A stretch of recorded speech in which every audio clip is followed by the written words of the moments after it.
Radio Report!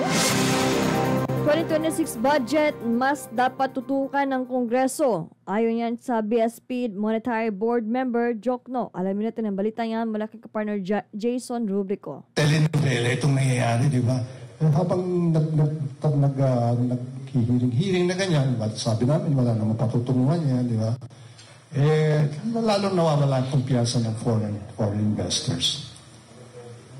Cut the drama, cut the telenovela. Focus on the budget. Yan ang pahayag ni Monetary Board member at dating Finance Secretary Benjamin Diokno hinggil sa mga ginagawang investigasyon sa mga maanomalyang proyekto at kontrobersiya sa 2025 national budget. Diin niya, walang saysay ang mga naturang investigasyon at mas nagagamit lamang ito para sa pansariling interes ng ilang mambabatas. It's good for the proponents, yung mga free publicity sa kanila yan, di ba? So in aid of re-election, makakatulong yan. But to me, it's bad for our country. Tapusin natin yan and then move on. Okay? Yun naman sabi ko din. That's the way. And then just follow the rules. Kaya mungkahin ng opisyal na ihinto na ang mga investigasyon at ituon ang atensyon sa 2026 national budget. Mag-focus na lang sila dito sa 2026 budget. Pakita nila na itong kongreso na ito ay iba sa mga nakarang kongreso. What do you mean iba? Siguro hindi na sila mag-i-insert.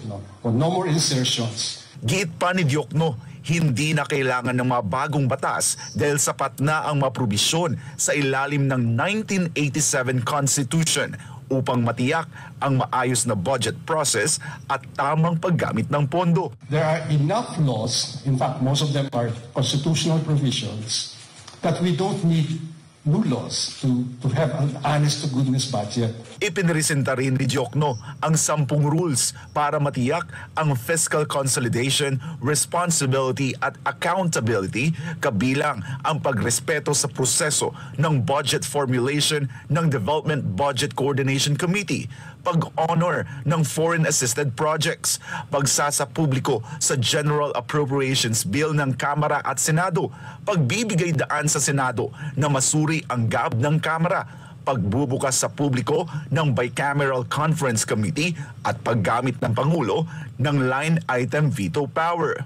Binigyang din niya na ang ombudsman na lamang ang dapat mag-imbestiga sa mga kaso ng katiwalian at nagbigay pa ng mungkahi kung sino ang dapat maging huwaran ng susunod na ombudsman. You should appoint somebody na credible. Kung naisip ko nga lagi yung dating Senador Miriam Defensor, kung may taong ganun sana, yun ang appoint ng ombudsman. I think may mangyayari. Para sa Diyos at sa Pilipinas kung mahal, ako si Jason Rubrico, SM9 News.